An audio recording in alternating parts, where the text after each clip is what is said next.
Olá a todos, bem-vindos de volta ao canal 37 Info. No vídeo de hoje vou mostrar como ativar ou desativar facilmente a opção de mostrar o relógio após a tela desligar em qualquer carro AMG.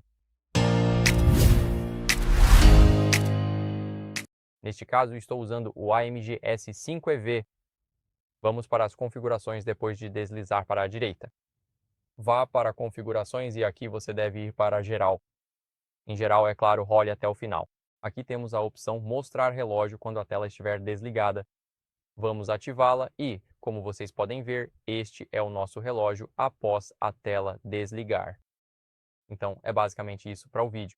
Obrigado por assistirem. Se você gostou deste vídeo, não deixe de curtir, se inscrever e comentar e nos vemos no próximo. Tchau!